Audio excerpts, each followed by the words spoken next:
Used to live in Nova. In 2010. It's just 6 months. Kind of. So yes, before we tell people in, that's good. All right. You're going to be behind me too, yeah.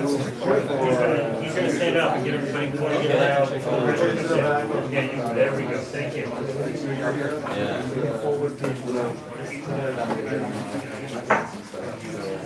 Just trying to see if I can upgrade my wealth to buy a house. Yeah. Because house price, market in general, need to outpace that market. Yes. Even though I'm 7, that's why I'm interested in right. So my question would be height, and then if you do not want to be filmed, stay on one of the steps. And you are And if you ask a question, then he's going to come see you after all the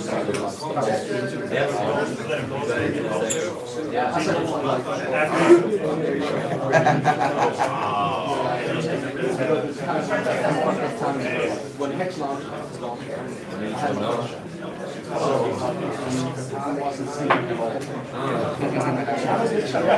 So all of a sudden I was going to invest in HEX and I found a vision and support it. So I was like, okay, we're going to do it.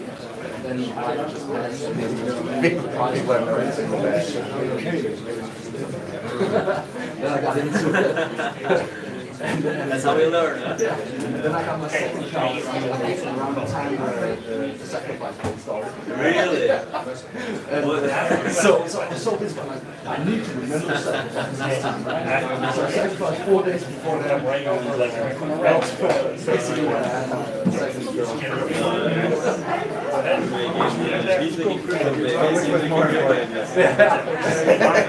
Exactly. If you can hear me, clap once. There we go. All right, welcome, Hexicans. Some of us can't count because we clap more than once, but I love you and appreciate you. My name's Grant, and on behalf of the highest of stakes, I appreciate your attendance here tonight. I am one of the co-directors of the documentary that is being made about HEX, the HEX community, and Richard Hart. And it is our great pleasure to be a part of what is a natural process of Richard's MO, and that is, as he's touring Europe right now, he's engaging and hosting meetups throughout the different nations. And as fate would have it, Copenhagen is the destination for this evening. So we appreciate your participation, excited that you're here, and want to acknowledge that we are here as well, which comes with it a little bit more of an additional formality around the way that some of the things are going to be handled tonight. Okay, so Richard's going to join us here momentarily. When he does, share your natural excitement, right? Share your natural excitement. We welcome those who have a difficult view at that moment to join in, the larger room. And then, once he's taken the stage and everything is set, you just kind of get settled in and enjoy listening to him share his thoughts and feelings tonight. I'm sure that some of us in the room have come with questions, things that they'd love. And so we have created an opportunity for you to do that, okay? So when the time is right, and we'll know it's right because Richard will say it is, then what we're going to invite you to do is to form a queue right here, and you're going to stand here and ask your question, okay? Richard will give you what is unquestionably going to be a fantastic answer. And then once he's provided that fantastic answer, and it is no longer your turn, you're going to step out of line here, and you're going to continue around this post where our incredible producer, Maggie, will be searching for your autograph. Because as a means of participating in the documentary, you have to give us permission to participate, okay? And so if you've asked a fantastic question, it's likely it could make it in the film. Let that barometer be the question that you ask. Right? So whether you're asking a fantastic question or not, but truly just engage, and when you're finished, if you do us the favor of coming around and signing that document, giving us permission, that would be great. In full acknowledgement of that, that means then that if you were not wishing to be featured in the documentary, we understand and appreciate that. If you can find yourselves in one of these pockets throughout the evening as you participate, it'll be easiest to not include you in the film, right? So if you're asking questions, then you sign a waiver, and if you really, for whatever reason, OPSEC or otherwise, are like, listen, I want to like hide out, those are the pockets where it's very unlikely that you'll be highlighted in the film. Cool, copacetic? Good? Yeah. Feeling excited? Yeah. As are we, any questions? Bueller? No questions? Okay. Awesome. Fantastic. Just like, yep. Great. Go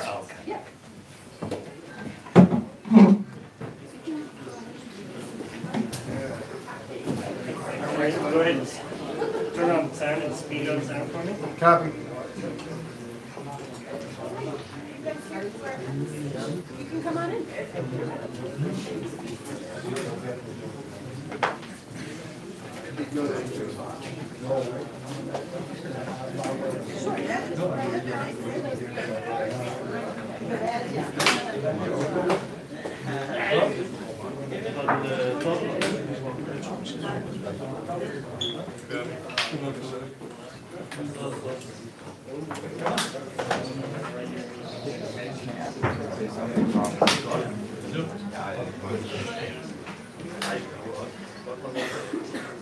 I'm going to pull this in. Okay.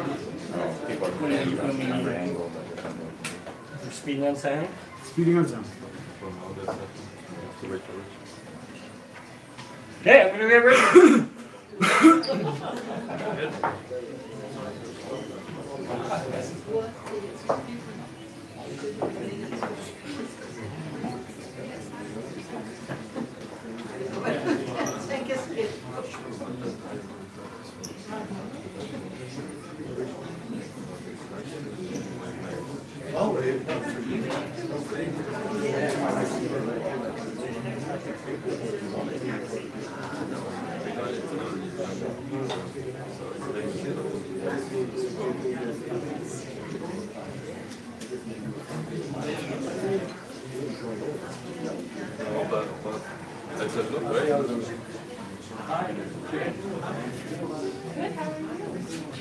He's about to come down. He just went to go get him.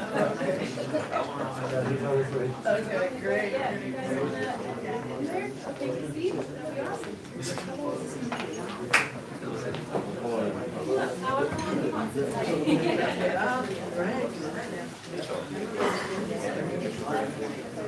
Unfortunately not.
Yeah, people are getting it.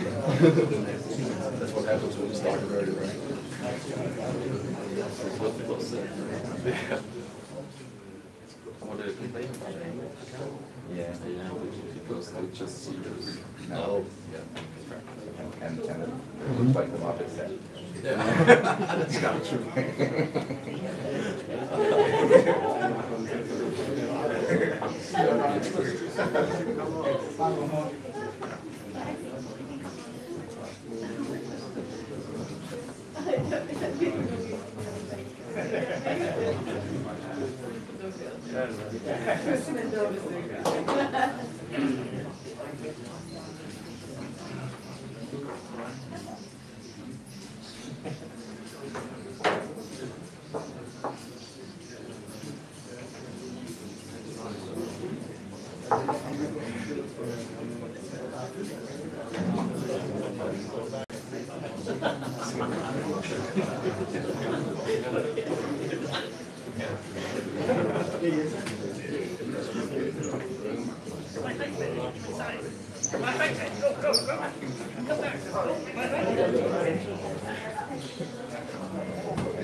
Ladies and gentlemen, There we go. legendary crypto founder of HEX and Volunteers, Richard Hart!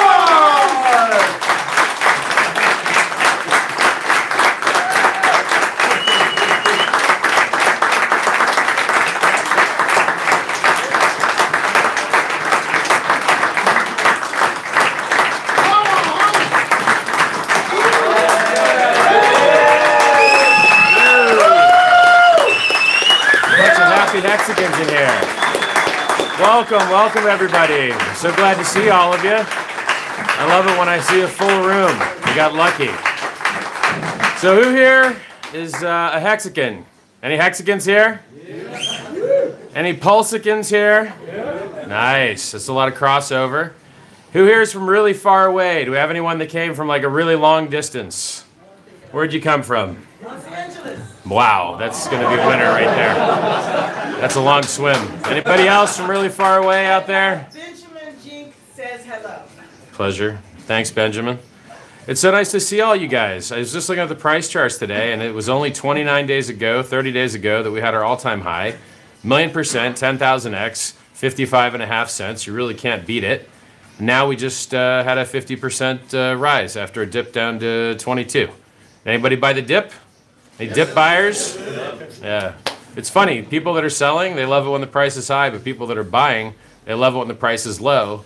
And really, everybody gets a little bit of something they want. And if you're in it for the long term, every single dip we've ever had in HEX has been an opportunity historically.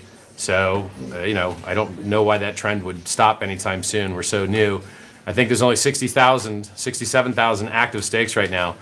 And I have a feeling that in a year, 2 years, 3 years, there's going to be a lot more than 67,000 active stakes because it's truly something world-changing and innovative. And we're so lucky to have had it gate-capped and suppressed the price so that we could get in at good entries, pretty much. I'm going to turn on my funny bag here. I don't know if you guys saw this, but you could actually program this to have hex colors. I don't think it's a good investment of $22,000, but if you don't have anything better to do with your money, I guess you could have one of these. Let me find the power button here. Yet, right? It wasn't what? It wasn't programmed yesterday. Well, yeah, I don't like installing apps on my phone, so I just kind of would have to get a standalone device just to control this thing. But it has its own built-in kind of like default color changing thing, so it's okay. How's the recording going? Live stream's going? We got 2 live streams now. We're streaming on my channel. Our angles suck, so the documentary guys could get better shots. And then we got a backup live stream. Yeah, so Pulse is going good. I don't know if you guys have done any transactions on the testnet yet, but you know, we've been monitoring, and we see there are people that are like starting stakes and ending stakes, and they're doing it with their own front end, because I've never tried it yet. I don't know a front end that works for it yet. So people really are developing their own ways to interact with it, which is awesome, because unlike Hex, Pulse kind of grows more on network effect, because the more projects that use it as their base layer, you know, the more people will want to purchase it to, you know, create liquidity for liquidity pools, things like that. You know, with Hex, if nobody builds on it, we don't care. That's fine. It works great. We don't need people to build layer 2 things. There's some people that have already built layer 2 things, like encapsulated stakes. Hex is kind of interesting in that the time value of money, the higher the velocity of money, the more it turns over, actually the less valuable the money is, because it's easier to get somebody else's, because it's moving around so quickly. Part of the reason why Hex appreciates as much as it does is because we reduce the velocity to 0 by locking it and staking it. And so you reach this dilemma, which is if you create a layer 2 system where a giant stake is created, the giant 15-year stake, and then people can purchase shares in that stake, is that virtual supply that is created, and does it therefore increase the velocity and then decrease the demand? And I would have thought originally yes. And so I wouldn't have originally wanted to have seen people build layer 2 encapsulated stakes and then issuing shares of Hex stakes on other chains or on other networks. But then I switched my mind on it, and I'll tell you why. You know, the Grayscale Trust is the same thing. It's encapsulated Bitcoin ownership. So the Grayscale Trust raises money through private placement memorandums for private investors. They use that money to purchase Bitcoin. And then those people that invested in the private placement, they don't have any right to redemption. They can't actually turn those shares back into Bitcoin. The only thing they can do is after they wait 6 months, resell those shares on the open market, OTCQS, et cetera. And historically, there's been about a 20% premium. Recently, there's been a discount. So if you think about it from that perspective, the Grayscale Trust just buys Bitcoin and never sells it. How could that possibly be bad for price? I mean, that seems like the most beautiful, glorious thing you could ever have for price. And from that perspective, encapsulated Hex shares would be the same thing. So a 15-year stake gets created and people are buying shares in it. Well, it's going to be 15 years till you're going to see those Hex on the main chain again. So I'm actually bullish on encapsulated stakes and encapsulated Hex shares and other networks. And the code's already done for it. It's open sourced. You could deploy it on another chain if you wanted to go through the work of doing it. I haven't had time. You know, we've also got a wallet, a Hex wallet that's done.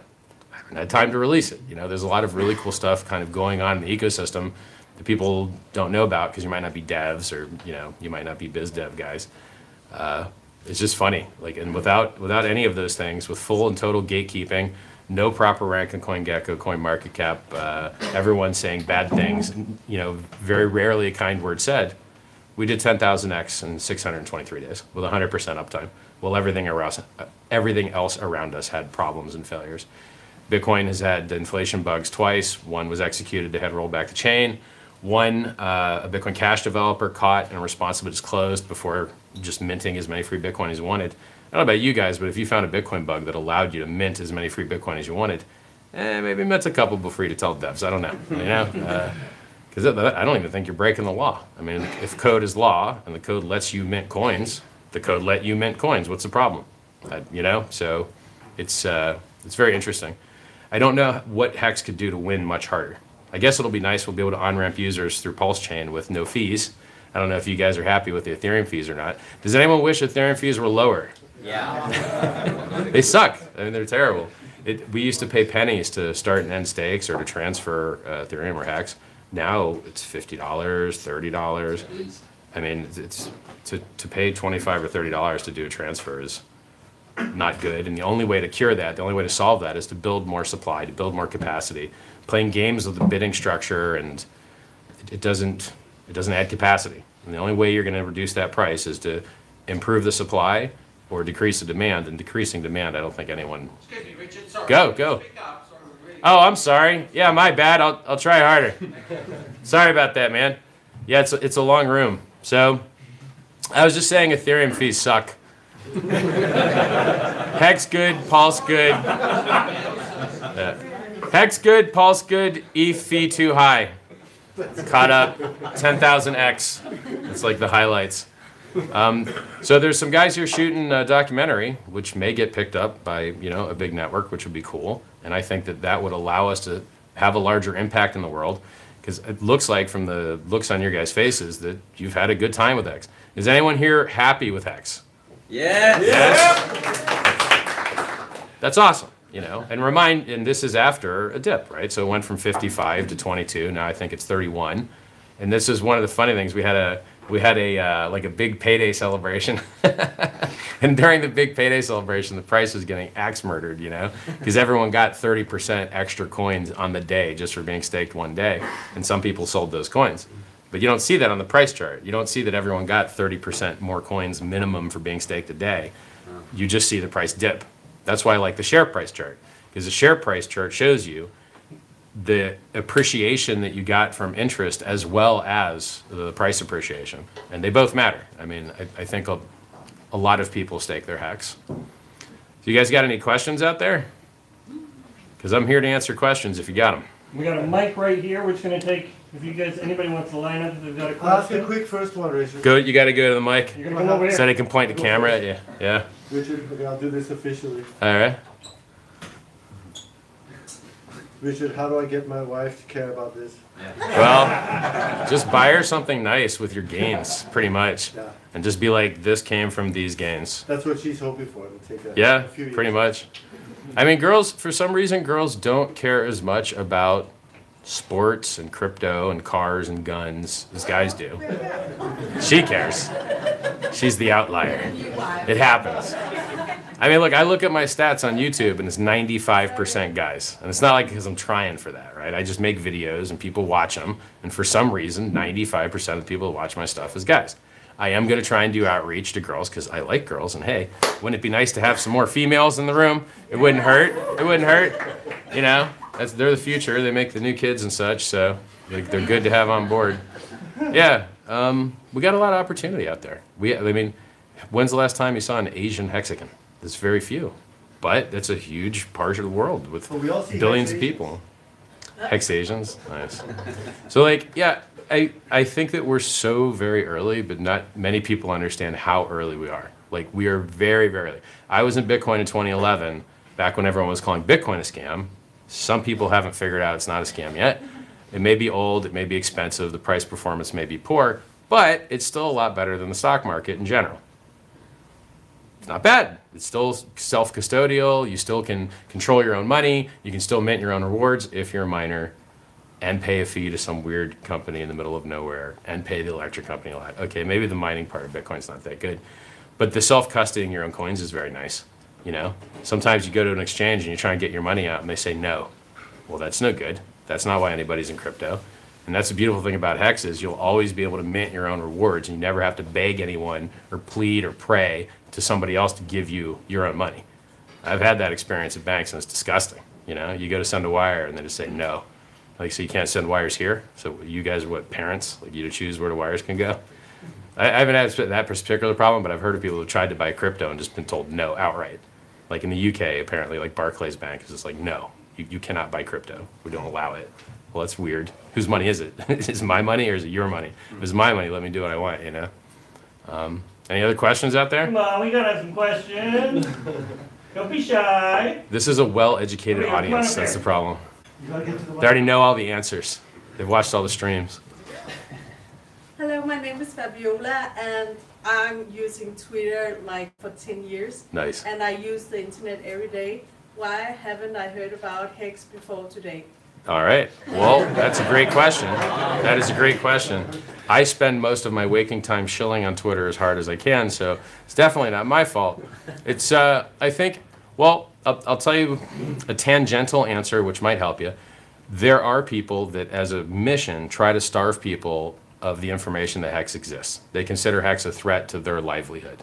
So for instance, if you're a YouTube personality and you make your money on people getting wrecked trading, buy, sell, get chopped up by fees, get chopped up by commissions, that's where they make their money. They need you to lose money and hop in and out of positions over and over again so that they make fees.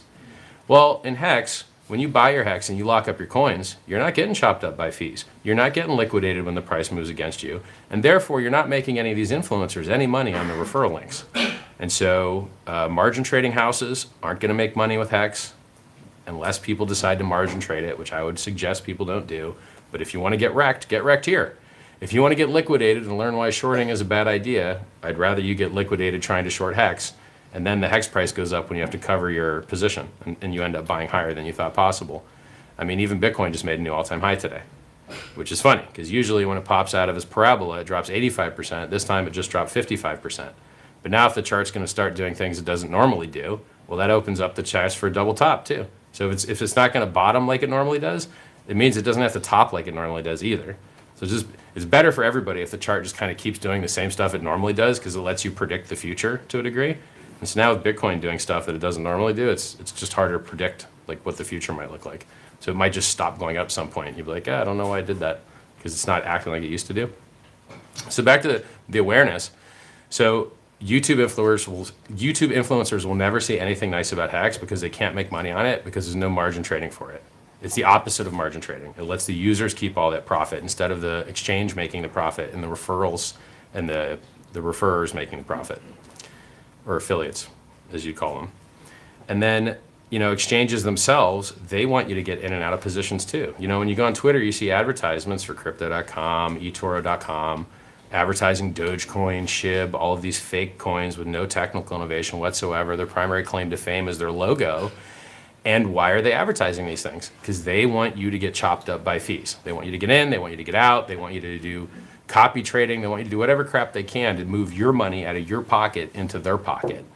And it's hilarious. At the top of eToro.com, it says 61% or 67% of their users lose money with them, and no one has a problem with that. They can buy ads anywhere they want. They got ads on cars and on sports teams. And you're like, you guys realize they're victimizing people. The vast majority of people that use this service lose money. And that's even hiding some data, because the amount that the losers lose is so much larger than the amount that the few winners win. So it's not just a question of the count of the people, but of the quantity of the money as well. And so those guys don't want you to hear about HEX. I mean, I know that eToro has actually worked to have HEX ads disallowed in some places where some of their ads were. Why? Because it's a threat to their business.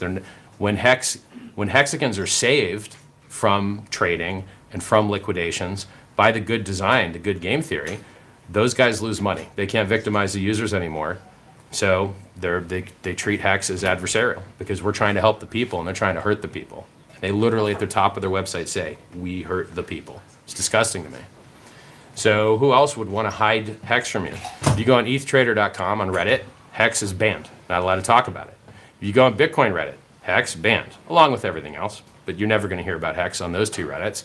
If you go to our cryptocurrency, the only threads that you're allowed to hear about in Reddit are ones that are counter HEX or counter me, hateful threads only. You're not allowed to say anything positive about HEX at all, or you will literally just have your comments deleted and you'll be banned, which is crazy to me, because we won. You can't have higher uptime. You can't have better price performance. You can't have a better logo. You can't have a better brand name. You can't have a better .com. Like, we won on like every level that you can win, and there's no pain in our chart, because, you know, with all these other charts where people were able to short it and get liquidated, and then their liquidation and their horror and the complete loss of their funds pushed the price higher, no one was able to short HEX. And so all of the positive price performance in HEX came just from people participating and buying something that they believed in, and none of it came from people shorting and getting liquidated.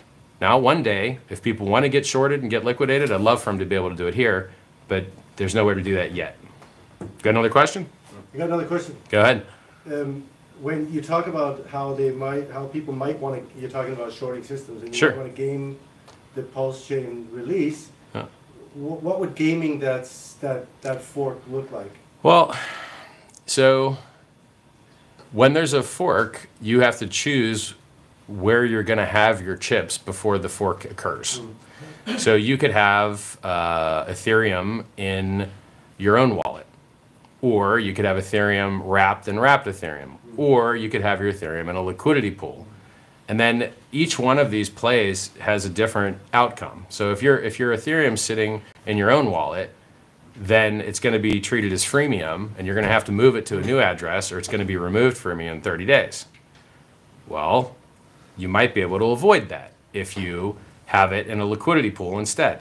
But then, if it's in a liquidity pool, it might get harvested by the automated market maker fixer bot to fix the ratios.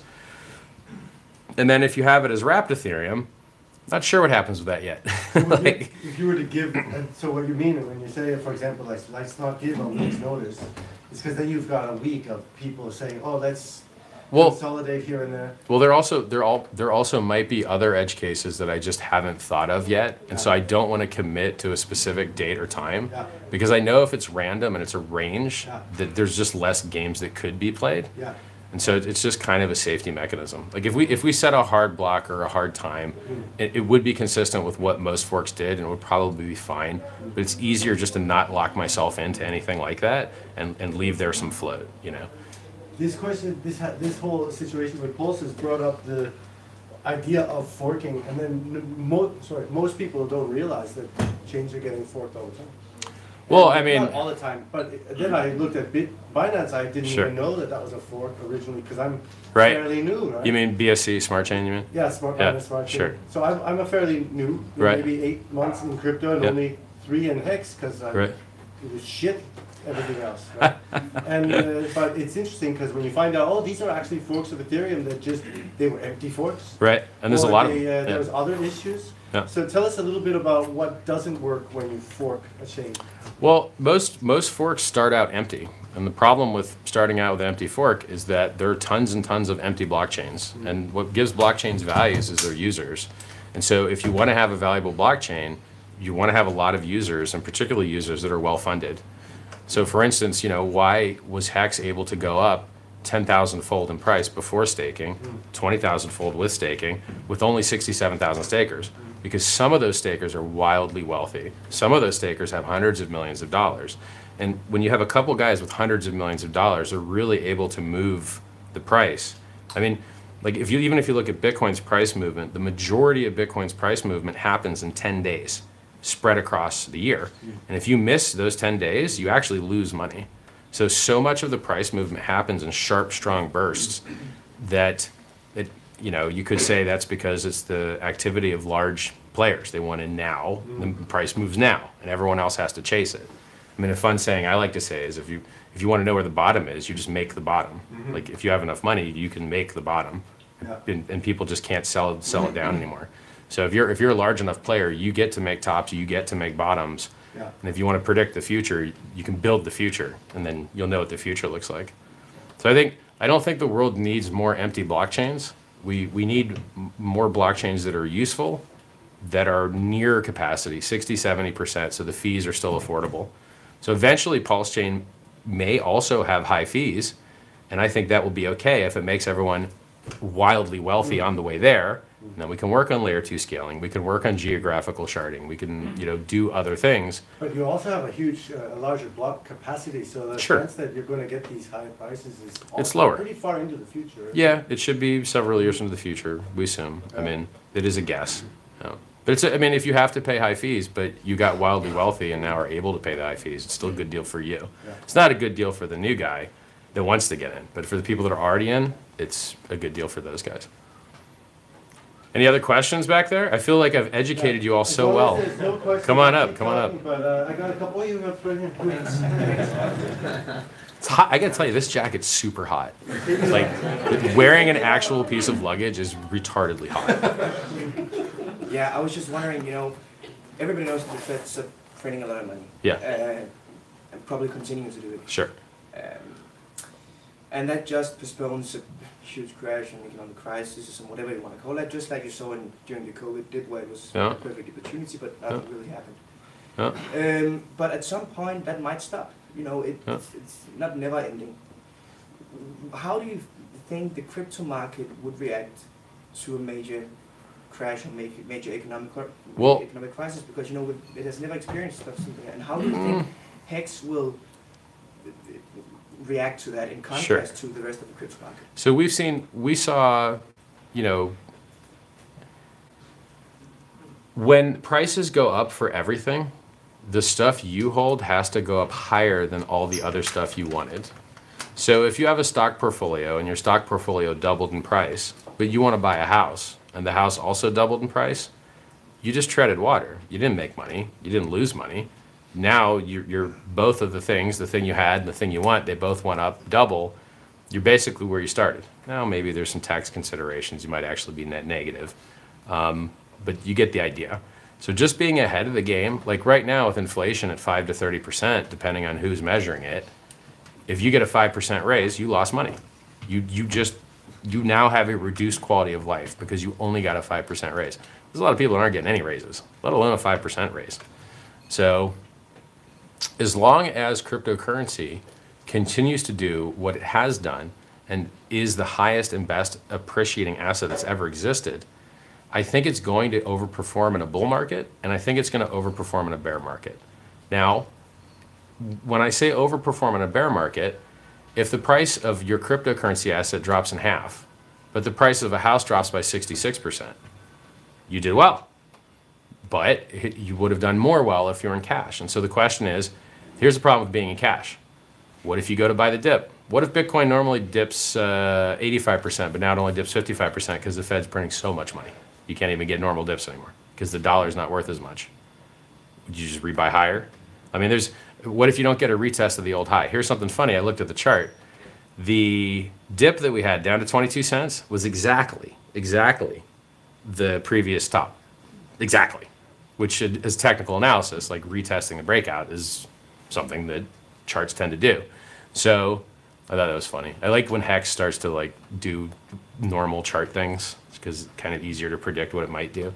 So I think HEX is going to continue to overperform because when you have something that people buy, they don't sell, and they lock it up on average 5.8 years, what do you think is going to happen to the price? And when more people are finding out about it, and I have so much energy of people hiding it and suppressing it, when those gates open and when the suppression ceases to work, you're going to get a flourishing and a spreading of the idea. And the business model and the stuff that makes HEX great is never going to change. Bitcoin was originally supposed to be programmable money. You can't program it to wake you up in the morning. Bitcoin is supposed to be peer-to-peer digital cash. Absolutely no one uses it in peer-to-peer digital cash. You don't want to wait an hour to 6 hours to get your transfer. You don't want to pay $20 to send it. And then, so now they fell on their third idea, and it's going to be digital gold. Maybe that one works. But they had to rotate a few times. HEX never has to rotate. It worked perfect from day one, exactly as it was supposed to, as a store of value, and accidentally has higher throughput, and accidentally had lower fees for a long time. Now the fees are probably the same as Bitcoin's because Ethereum fees are so high. And when PulseChain comes out, the fees will be way better than Bitcoin's and Ethereum's. And Hexicans will benefit from that because you're going to get a copy of your liquid HEX and your stakes on 2 chains. And then my gut feeling is maybe the PulseChain one will be more valuable, maybe just because people don't like getting beat up by those fees. But we have to see. We have to see what the market decides. Maybe there's some whale that decides the ETH network HEX is better, and then he just makes that one cost more. I don't know. We have to see what the market's going to do. So I mean, I don't have a crystal ball. I can't predict exactly what prices are going to do. But if you're going to have to sit in some asset, I think the best performing asset in the world is an okay place to be. Yeah. Thanks. My pleasure. Hi, Richard. Hey there. I've been watching you for quite some years. Nice. Honored to meet you. Pleasure to meet you. Treating you well. It's pretty nice here. It's nice. Like everyone here is nice. Everyone speaks English. A lot of places you go, Germany and France, they don't speak English, man. I like English. I'm a real big fan, Good to hear. So I have a 3-part question. Sure. Quick one. Obviously, you're making this documentary. Looking forward to seeing what comes out of that, where it's going to be released. Huh? I assume that's part of slowly transitioning to a different marketing strategy from your side. You were being asked, how didn't I come to hear about HEX before today? And you responded, as we've seen, you're shilling on your own, on Twitter, on YouTube, having the community with you, obviously. But do you have any additional plans to do additional things like this documentary? Well, here's the funny part. Third part. Yeah. Third part. Go ahead. When Lex. When Lex? Yeah. What is Lex? Is it like a... Lex Fridman. Ah, yeah. I don't know. I gotta find an alternate method to communicate with him because like you stopped responding to Twitter DMs, so I think I just have to email him. It's like a hassle. It's not high on my list. Like I'd rather hire more devs than travel to America to meet Lex because then I spent 80 hours driving the car and put 5,000 kilometers on it in the last 7, 8, 9 weeks, maybe 7 weeks, I think. It's wildly time consuming. So if you put me on a trip in America, can you imagine how much more of my time is going to get sucked up? Like it will be very hard to get back into the swing of doing the things that scale harder. So this is fun. I want to get my social right. I want to get this documentary thing going, which by the way, I don't have anything to do with this. I'm not paying for this. These guys do not work for me. I did not hire them. I did not meet them. They reached out to me and said, I like them. They're nice guys. They do good work. But like, this is their thing. Like none of what they're building do I own. I have nothing to do with it. So, and the other thing is like, so your question had this kind of presupposition that I'm running these big marketing campaigns and that I have something to do with like a shift in marketing direction. It's just not the case. The majority of HEX content is content that I do not make. The majority of HEX graphics that you see, I don't have anything to do with. I got HEX stickers on the car. I didn't make those. The guy just happened to bring them to an event. And I was like, can I get some? Yeah. You're doing a lot of your own as well. Well, I'm doing trip, right? I'm doing meetups. Yeah. So I'm just meeting people that like HEX. But I mean, it's 100 people at a time, maybe, you know? And that's when we're talking about YouTube, you're mentioning a lot of your metrics as well. Followers. I would love to get more girls in the gang, yeah. And I'm thinking, you've mentioned Lex a couple of times. He's very interested in crypto from his point of view. He needs to man up and do digital interviews like everyone else in the world and stop pretending that like the only way you can have a good meeting with someone is in person. And he's just one. It's silly. Like I had a great talk with Zuby, who's been on Rogan twice. I've got something lined up with Ferrari Sahabi. He's been on Rogan. And then as I do more Roganites, probably also end up with more of them. And it's just, we live in a digital world. First of all, some people think there's a pandemic. So maybe meeting up in person isn't the highest and best use of our time. And some people don't like polluting the environment. So maybe flying to another continent to do a video isn't the best use of resources. And it's just, I have the best production quality in my studio. I shoot 8K, I stream 4K. There's no reason not to do a live stream with me digitally. For me to go in person is like, it's just a little stupid, right? Like I've done, every interview I've had has been great, even with haters. And we haven't been like, oh, I wish I did this in person. You know, like it's been fine digitally. He should upgrade his lifestyle, basically. He's hurting his business and he's having less impact in the world due to a dedication to a past long left behind. Like digital communication is awesome. It works great. He should upgrade his lifestyle and then we could have an interview today. I could leave here, I could go walk to my room and have an interview with him right now, but we'll see. And there are others, but thank you. Sure, there's other guys. My pleasure. So in summary, I do want to on-ramp more girls and younger people and just all the demos that we're missing. But it's something that you guys in the community are going to have to work on because what am I doing? Like I have 100,000 followers. It's not that many. There's people that direct message me, like this guy from Swedish House Mafia messaged me out of the blue, and he's like, "Hey, I heard you wanted to do a collab. My friends all tell me I should get into this." And he's got 1 million followers, you know. And there's other people that have messaged me with 500K, 600K, things like that. So if they go out and do the messaging well, it's going to have more impact than me because all of my followers already know, and I have 10 times less followers. So that's like 1 million new people compared to like 100,000 old people, right? Go ahead. Hi, Tim, my name. Pleasure.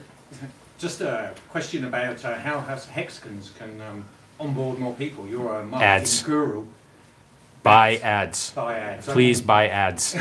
Simple. So, I mean, like, unique benefit statement.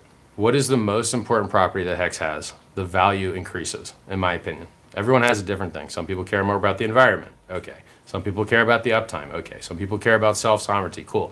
In my opinion, the thing people care the most about is getting rich. When you have the best performing asset in the world, you should brag about it. If it just also happens to have the best uptime, and it also happens to have the best logo, and it also happens to have the best brand name and the best community and a pretty okay founder, you know, you might as well talk to people about it. You might as well advertise it. And so I think how many of you guys got into HEX from someone that wasn't me? Did it? That's like half. I think that's half. So 40 to 50% of you guys are in HEX not because of me. And then you, as time goes on, are likely to bring on other people as well. And so it's the majority of new users will come to HEX through things that don't have anything to do with me. So it's better, like it scales better. And it's just like Bitcoin. Like how many people did Satoshi on-ramp? Not many. Like, you know, he disappeared really quick. Like he noped out like 2011. He was just gone. There was no more Satoshi. Worked out fine. Price went up 6.5 million X. It's not that bad. Made a new all-time high today. It's not that bad, you know?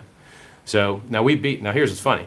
I got into Bitcoin at 30. I used to mine it was 50 cents, but I pushed the price up to 30 and helped make that top. Went down to 2. So my returns from $30 to 65,000 is about 2,000x. HEX already did 10,000x in 2 years instead of 10 years. So HEX has already outperformed my lifetime gains as a very, very, very early Bitcoin adopter. And that's without even including staking. So as far as price performance has gone, HEX has murdered Bitcoin, murdered it. I'm very excited to see what Pulse might do. Because Pulse chat room still has 10,000 extra members over the HEX chat room, and it's much less old. You know, the HEX chat room is maybe 8-10 times more old than the Pulse chat room, maybe 5 times more old. So would that be the recommendation for Pulse then, to get out and advertise, or? It's up to you. Really, you should do both because they're both small pitches. You want the world's best performing asset that's ever existed, pre-viral, HEX.com, 40% APY, 37 depending on how you want to round it, and you know, 10,000x price performance in 623 days. Short, strong pitch. The HEX.com brand name and the unique benefit statement is more important than the logo. If you're tight on space, get rid of the logo. 10,000x, 40% APY, HEX.com. Minimum unique benefit statement. For Pulse, faster, cheaper, fee-burning Ethereum fork. That only works for people that are already in crypto. If you're advertising to people that aren't already in crypto, they're not going to know what fork means. They might not know what Ethereum is. So you might have to tell them, hey, you missed HEX. Maybe Pulse is an opportunity to get into the ground floor or something else. But I don't know which one's going to... I do not know if Pulse is going to outperform HEX, if HEX is going to outperform Pulse. It's super hard to predict. I don't even know what the first trading... I know the first trading price will be 0, but then what will be the next price after 0? I don't know. I really have no idea what people are going to sell for or buy for. The market will have to show us. So it's a great question. You asked the best question. How can you get more people on board? Outbound messaging, advertising, cold calling, emailing, signs, all that stuff. Urinal signs. Anywhere you can stick a sign. As long as you get that unique benefit statement in front of people, I think you'll have an impact. That's what I do. I mean, read my headline. You know, it's like you go to my Twitter and it's like I raised 27 million for charity. It used to just say like the price in there, but I made so many people angry with it. I think they got immune to it. So then I rotate the pitches every once in a while. So because this thing has so many good traits that you really want to show it from every angle, so that you get everyone involved. Because you want to save the environment, you should be here. You want to reduce pollution, you should be here. You want to make the world more efficient, you should be here. You want to remove government from currency and have less war, you should be here. You want to get rid of counterparty risk and having to beg for your own money? Here. You like privacy and pseudo-anonymity and being able to do what you want to do with your money without someone eyeballing you? Like, you know, you should be here. There's so many different reasons and angles why people should be in HEX that you could actually rotate through them. Or if you know your audience better, you could pick the right ones to start with. Great question, man. Thank you. Buy ads. Go ahead. I've had enough. No, I mean, okay. The question was, as you were mentioning the price in Pulse, very interesting listening to the Pulse radio app often. So you're listening to the Telegram channel, the voice chat. Yeah, but I'm actually listening to it when they put it on YouTube. I always thought it was funny the first time that happened. I was like, so this is all live streamed now too. So it's like there's like 60 or 70 people talking in t.me/PulseChain.com like all the time. Yeah. It's also interesting because like there's only maybe 2 or 3 talking in HEX, and so I don't know whether people just already understand HEX so well that there's so little to talk about. You're like you buy it and the number goes up. It's fascinating, and I'm learning immense amounts, and it's basically made finance, crypto, super exciting. Whereas a year ago, it was like, whoa, too much, or don't understand, or now it's like, oh, I'm picking up on those little details. The rabbit hole goes deep. Yeah, it's deep and it's exciting, yeah. And what I want to mention is they were talking about how these liquidity pools, when they're copied, or sorry, forked, they actually, because of the ratio of the currencies in the liquidity pool, let's say, and he was using an example like 100 USD to 200 HEX, it's giving you a 50-cent HEX, or in that sense, right? And I'm thinking that is, so the liquidity pools are actually making the price. Yes. So in Uniswap, the price is literally just the ratio of the two members in it. Now, I'm not sure that same truism holds for Uniswap v3 because it has asymmetrical liquidity. Yeah, I don't think that same mechanism holds for Uniswap v3. It does hold for Uniswap v2. Because in Uniswap v3, you can add liquidity one-sided, and it's not going to affect the price at all because it's out of the money. So in Uniswap v3, that math doesn't hold anymore, but in Uniswap v2, it does. And I think that much of the liquidity on PulseChain is going to be Uniswap v2 based because Uniswap v3 isn't licensed for forking. They introduced a clause which gives them a 2-year window for exclusivity. And that clause, you know, it hasn't been 2 years since it's existed yet. And I also, I kind of like the way Uniswap v2 works. It's nice. You know, I like the way Uniswap v1 works. It's more gas efficient, but it just has the downside that you have to always route through one central pair. You can't have like ERC20 to ERC20 direct pairs. So you have to do like 2 routes. So mentioning that, could you tell us why is 1-inch been made illegal in the States? What's It hasn't. We use it a lot, I would say in Europe. It hasn't been made illegal, but lawyers sometimes want their clients to have less problems. Sometimes they want their clients to have more problems so they can bill more hours. But some lawyers, they don't mind having less hours, but you having less problems. Those are probably the better lawyers. They probably had legal counsel advise them that their front end might not want to support certain activities.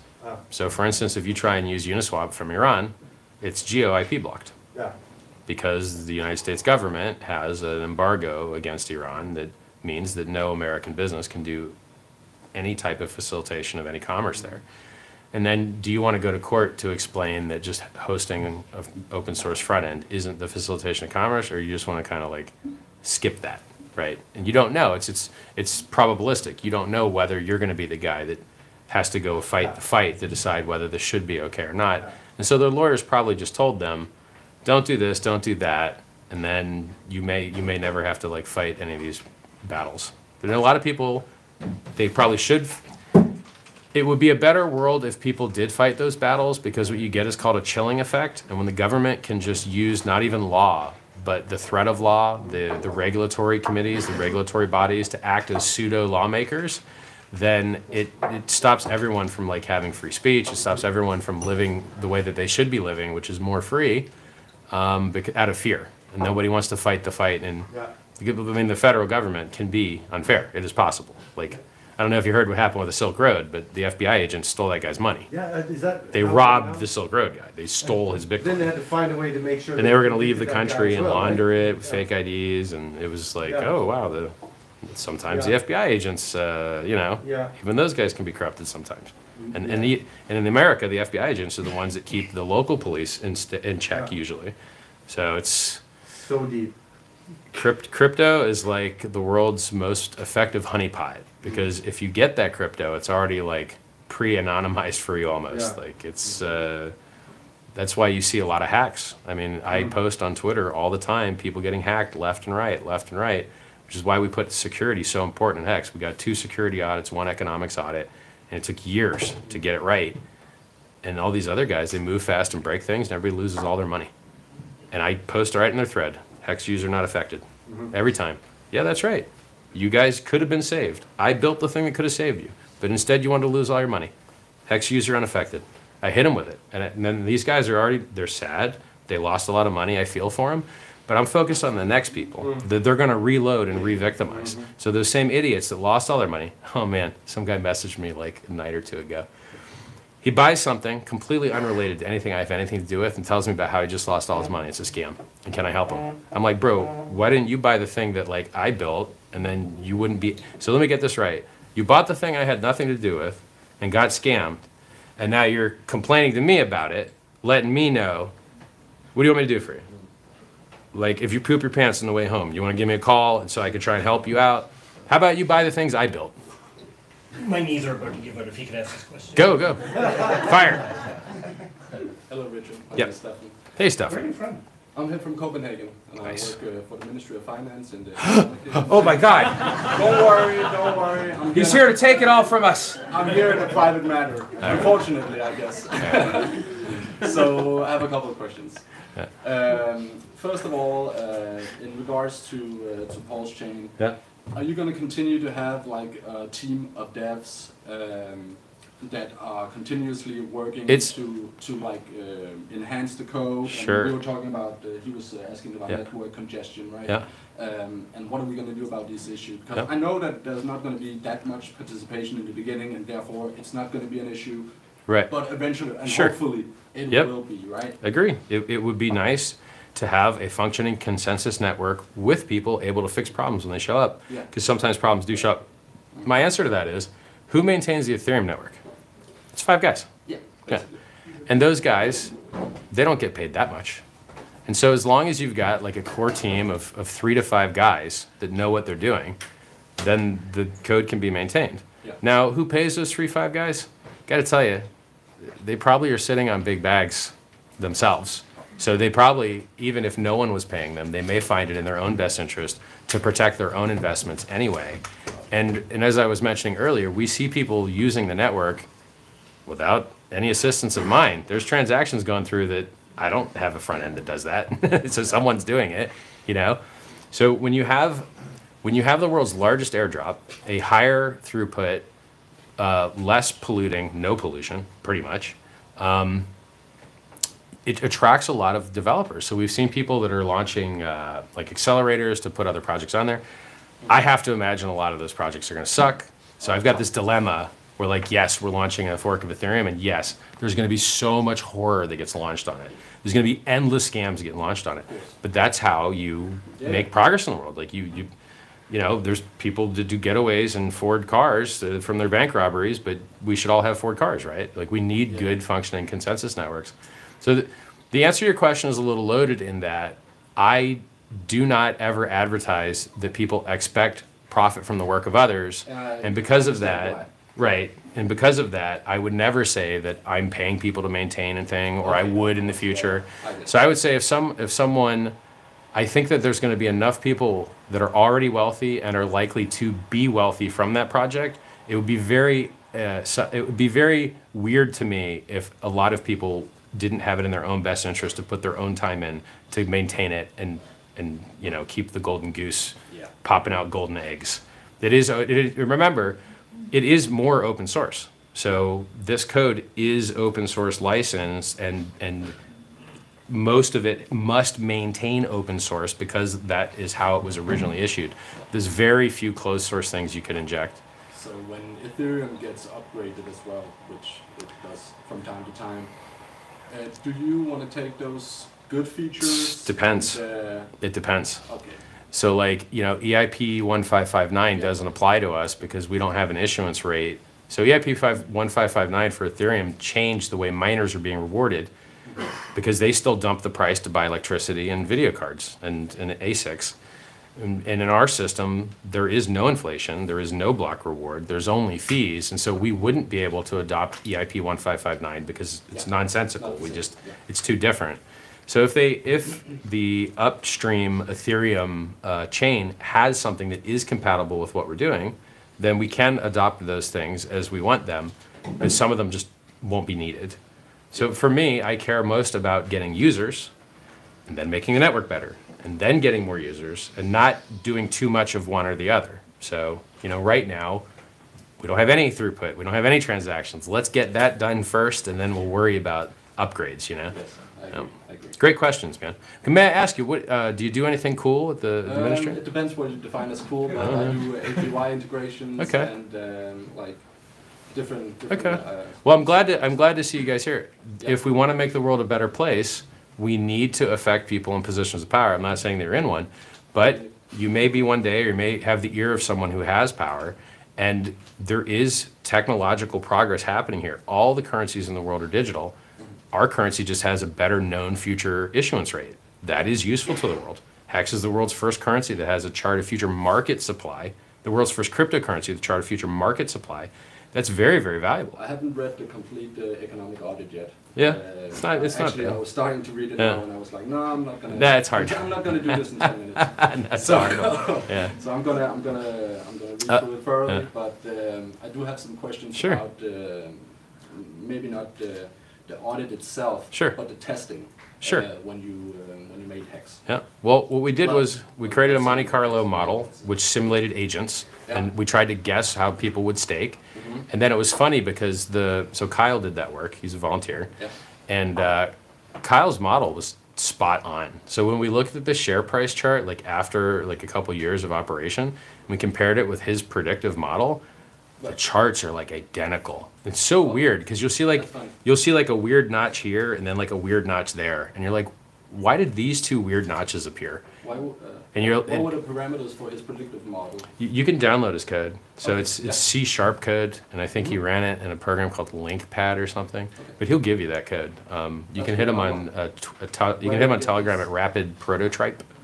Sorry, one more time. Rapid Prototype is his username on Telegram. He'll give you that C# code if you want to rerun those models. Yeah. Cool. And then you have new data now as well. So you don't have to use a fully simulated agent. You could adjust the parameters for what we know. I mean, we see stake lengths are on average increasing in length now. I used to brag about them being 4.8 years all the time. Now they're 5.8 years. Another thing that's really interesting about HEX is that, inflation in our system is nothing like inflation in Bitcoin. Inflation in Bitcoin gets dumped on the market to pay to pollute the environment and buy ASICs. Inflation in HEX gets dumped for what? Nothing. Most people are restaking, I think. So I'm interested in like the long term, not the short term. Sure. Term. Agree. I'm very interested in the long term. Yep. So a normal adoption curve would look something like S curve, sigmoid, yeah, right. Yep. So I'm interested in what happens when we not flatline, but when we go more flat than parabolic, right? It's a good question. I mean, I think we're so very early. To get to that other end of the curve could take 10 years. It could easily take 10 years, but it's still interesting. Yeah. Another thing that you might want to model is with these increasing stake lengths, which I believe is a function of the increasing share price. So people want to hold the number of T-shares they're used to getting because they get paid by the number of T-shares they got. The price keeps going up. So every time they have to restake, they're getting less shares. They only got two options to get even. Add more HEX or stake longer and get a bigger bonus. I think most people choose to stake longer. And so if you combine that with encapsulated stakes, which will probably just be base rate like maxed out 5555, because you're selling a derivative anyway, so why not just start? Why would it be shorter than 555? Exactly. I think that's going to also increase the average stake length. And so the parameters that I look at for the health of our end-ramping of new users is how long is the average stake? Is the price going up? Right? I care about chart patterns, things like that. How many new users are getting added? And are we reaching new users we haven't reached before? Are we getting into new areas? Are we getting new types of demographics of users? Are we getting new pitches that are hooking that weren't hooking before? And I'm always impressed with how well that's going. Like even my social, like I'm getting 600 new users a day on my social. And I have no ads. I saw your Twitter account today, and I was like, damn, the last time I watched it was like 50K less or something, right? Right. So, it's going up a lot. It's going quick right now, which is good. And it's probably not my unboxing videos. I don't know. That's I wanted to ask you a small part about it because we agree with most things, right? Maybe the unboxing and I had to try it, man. And the stuff. So I tried not cursing. That worked fine. So I don't curse on my live streams anymore, and I think that was a successful. I missed that very much. Do you? Well, apparently in the documentary, I'm allowed to curse a little bit. So that's awesome. Yeah. Definitely encouraged. Yeah, like I like cursing, but I learned and trained myself not to do it for live stream because some religious folk and some older folk, they really were allergic to it. In some kids, settings, it's obviously better not to curse, but Yeah. I miss you cursing out like people that have lesser understanding. Oh, I love these. Send me the old haters, videos please. where, If you give me a better person to speak with, you're gonna get a better interview out of me, even if it's a better hater. Yeah. Some of those hater interviews I send people to because they made me look so good. Yeah, You know, like it's beautiful. Who else has got a question? Thank you so much, man. Yeah, no problem. You need to get some energy in here. Can we have some energy in here, please? I wouldn't normally do this to you, but it's on film. Yeah. Speaking of energy, I'm literally dying. I'm gonna take this off for a second. Oh my God. Hey, I'm losing weight on vacation. That's a miracle. I like how everyone, they laugh when I chuck my like $10,000 stuff on the ground. I'm just like, it's just the ground. It's not gonna fall apart, you know? Go ahead. My question is very short. So are you, sir. So are you. If I have 10,000 HEX, Okay. how long time take me to be rich? Well, so I'll tell you a funny thing about being rich. Rich is a state of mind. There's no number that will actually make you feel rich. I can tell you as a person who's got a lot of numbers. I got a lot of numbers, and usually I don't feel rich. Usually. I really don't. I gotta tell you, man. You pick up the phone here, call downstairs, no one's answering. I don't care who you are. You call from off-site, you're like, hey, maybe they answer the remote phone. Call from the cell phone. They're not answering. Supposedly a five-star hotel. I don't feel rich. Is it a dream for everybody? It's the same for everybody. So if you really truly want to feel wealthy, it's a state of mind. If you focus on what you have, you will feel wealthy. If you focus on what you do not have, you will feel poor. And it doesn't matter how much you have. And the worst thing is, the more that you have, the more opportunity you miss. The more that you have, the more tax you pay. The more that you have, the more your friends steal from you. The more that you have, the more select the things you want are, you can't even get them. You get into a waiting list. Oh, you want the newest Ferrari? How many other Ferraris do you have with us, sir? Okay, well, we only have this allocation, and we're going to give those to those guys. And so you even have to pick a single brand. If you don't spend all your energy on a single brand and build a relationship with that authorized dealer, you won't have enough energy to get allocations for the other stuff you want. It's that way with watches, it's that way with cars. Just being rich isn't enough. And to tell you the truth, if you you should come with me sometime to the bar. I like going to bars. I like meeting people. I like saying, hey, how's it going? You know, where are you from? All that. You bust out the I'm rich, they don't like it. I swear to God, they don't like it. You got to find artful, humble brag ways to be like, you know, I was at the car dealer yesterday. Please ask me which dealer, please. Come on, do it. Yeah. So if you want to feel better, I wrote a book called Sci-Vive. There's a whole chapter in there called the Spirit chapter. You might like it. To tell you, I like your fashion sense. I like your posture. I think you've got good things going on in your life just from what I see. I think you asked a leading question. I think you might already be rich, and you just put in like 0.00001% of your stack to see what this HEX stuff is about. Thank you. I could more directly answer your question in a non-emotional way, which is historically the HEX price has doubled every like 47 or 61 days or something. I don't know if it keeps continuing to do that, but I know that we're very, very early, and I was very early in Bitcoin, and we have a much better head start than they do. You know, the best time to buy Bitcoin was when there was no liquidity. Satoshi owned all the coins. There was no place to buy it. Everyone thought it was a scam. That was the best time to buy Bitcoin. And then you see a lot of that similar stuff here, and you're like, hey, that's the best time to buy. And people think that that's like bad. You're like, no, that's perfect. Like everything is going great. I hope that answers your question. If it doesn't, my pleasure. I try. Thanks, man. Good question, man. Who's got another question? Hey there. How's it going? Richard. Oh, we are doing fine. Nice. I would like to be anonymous because of our tax system, which is amazingly crazy. Nobody knows how many coins I have either. It's crazy. Because of the questions I'm going to ask, I will start with asking you. For a friend. Are you allowed to carry a gun here in Denmark?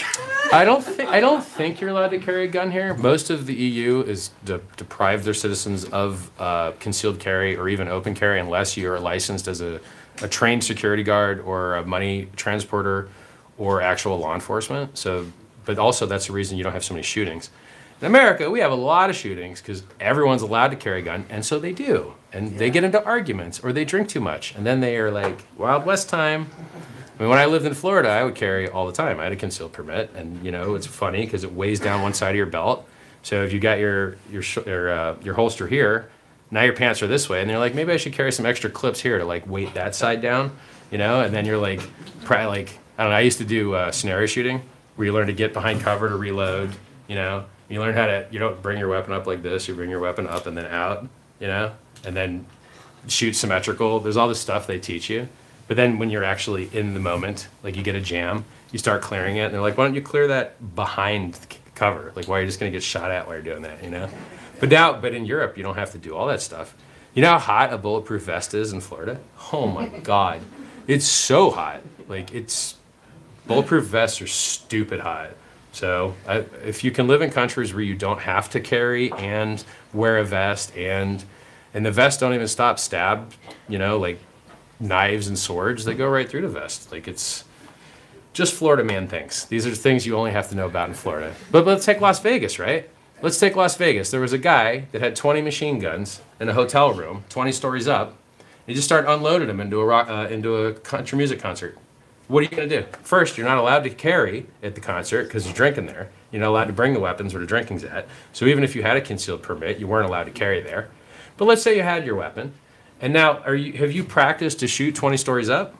Well, I looked this up. It turns out that when you're shooting at an inclination, you actually have to undershoot, not overshoot. So you have to aim lower than you normally would. And let me tell you, at that distance with a handgun, you're never hitting nothing but his neighbors. You're killing everyone else wondering what the loud noises are. You're definitely not hitting the guy with the machine guns. So in that situation, no amount of training, no amount of concealed carry is going to allow you to respond to a guy emptying 20 machine guns with 100-round clips and TAC-2, you know, triggers and bump triggers. There's no solution to it. So really just having less crazy people with less guns is the only way to combat that, unfortunately. I mean, most people have figured out how to reduce gun deaths, which is sad. Now, I will give you a trick. The price that America pays in deaths per year, which is about 35,000 deaths per year, is actually a slight insurance policy against a very, very evil government outcome. So if an evil government tried to come into power in the United States, it is possible that the citizenry there would have a better chance of fighting back. And because the United States is the largest military power in the world, having that government be more likely to stay unevil is valuable to the rest of the world. So those American deaths that we have every year, it makes Canada and Mexico and the rest of the world a little bit safer.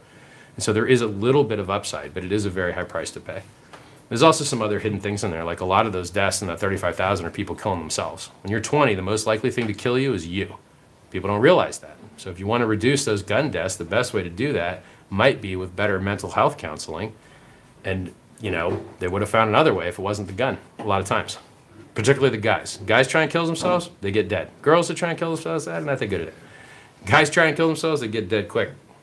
Go ahead. So, your answer is you're not armed. I'm not armed. Why is he asking? I don't know.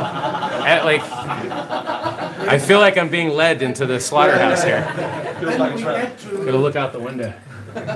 Then we get to the question itself.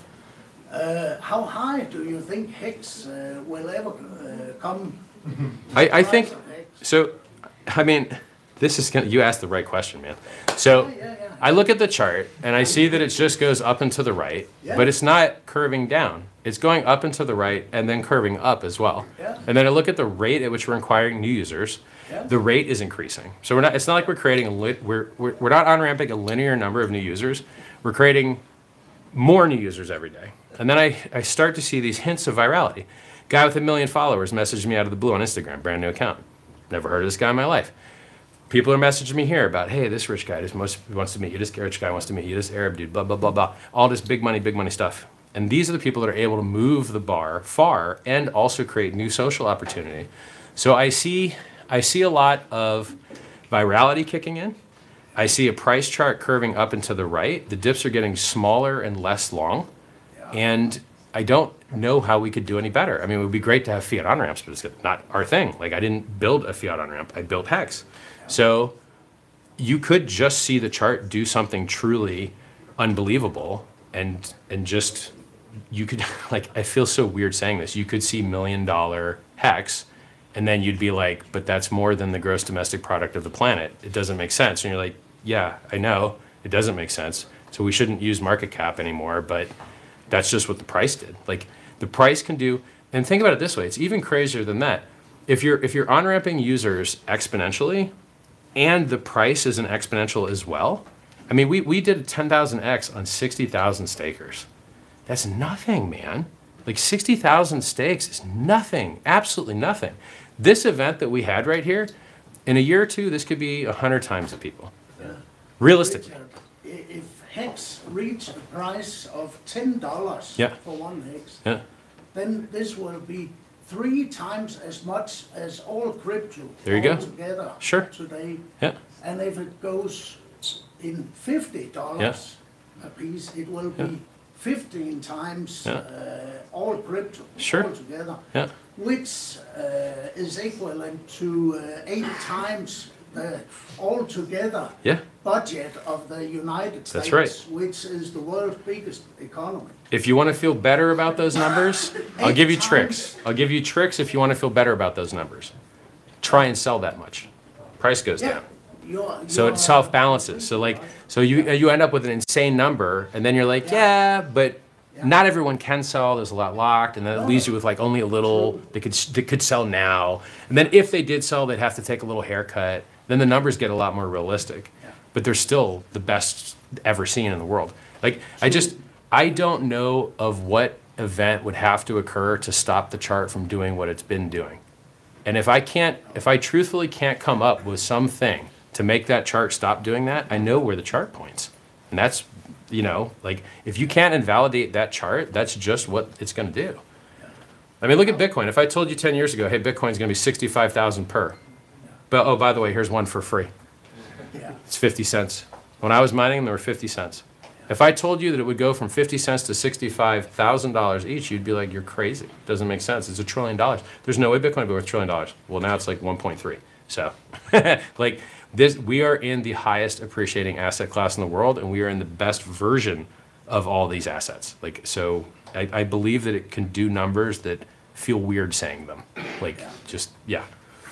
Richard, I'm a master of science. Nice. That's my education. You get a good tan for a science master. So I think we are both geniuses. Nice, thanks, man. I give you that virtual high five. Welcome to the club. Thank you, man. Thank you so much. And Richard.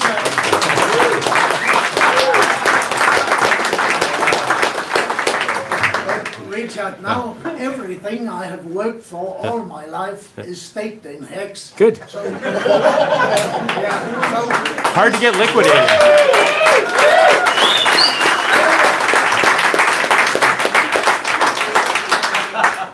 So, would you have a job for me? You know what? I'll tell you something funny. People are trying to volunteer. They're literally like, hey, I have all the money I ever wanted. Yeah. I have only free time now. Yeah. I want to work with you. What can we do together?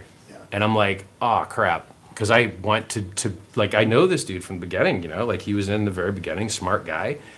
And I want to give him something to do. So now I'm thinking, like, I don't know, maybe helps on the exchange thing. Like, I haven't answered that message yet, but I've received some, like, guys ain't made it yet, they need some money.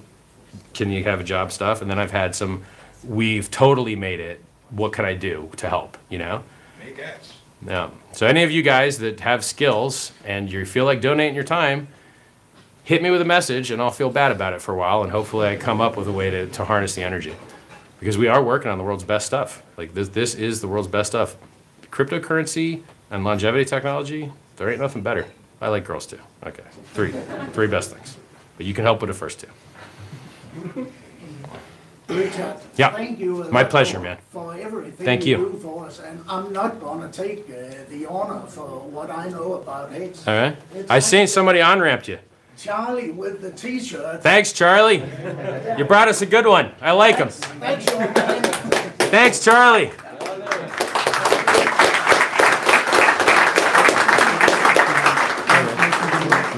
I'll give you my card. Nice. Thank you so much. See design never seen before. All right. Thank you so much, man. Sure.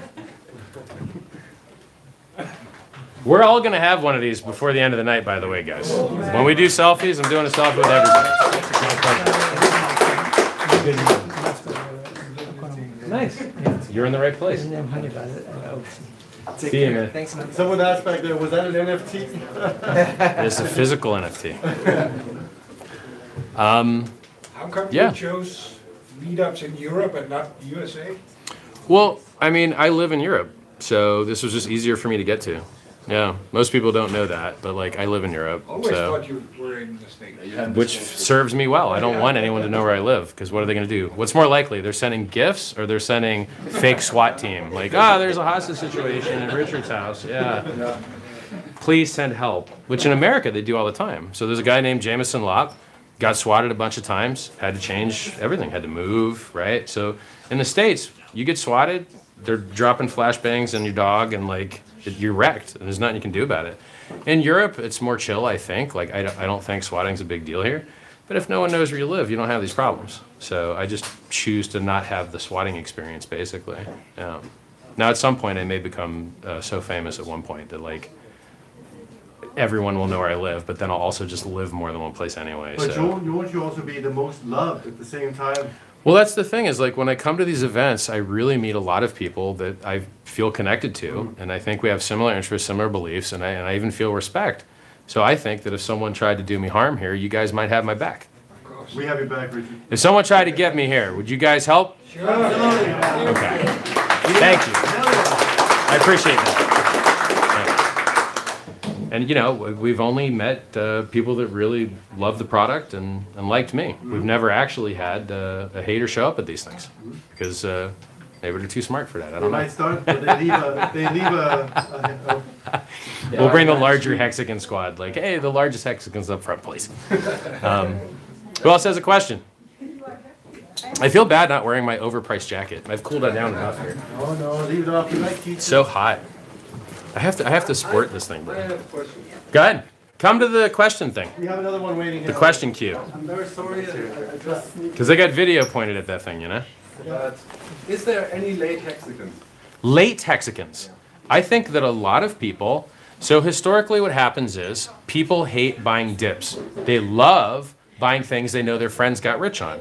So when do their friends feel rich and start buying expensive things? When the price goes up. And so when do their friends buy in? When the price goes up. And then when do the dips happen? Right after those guys get in.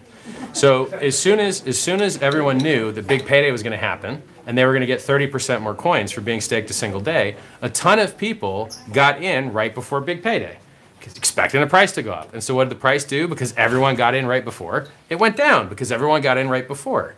And so these buy the rumors, sell the news events are very common in all speculative industries, and cryptocurrency is not immune to that. The top in 2017, or the end of 2017 for Bitcoin was when the CME launch happened. Everyone had their eyes on that specific day.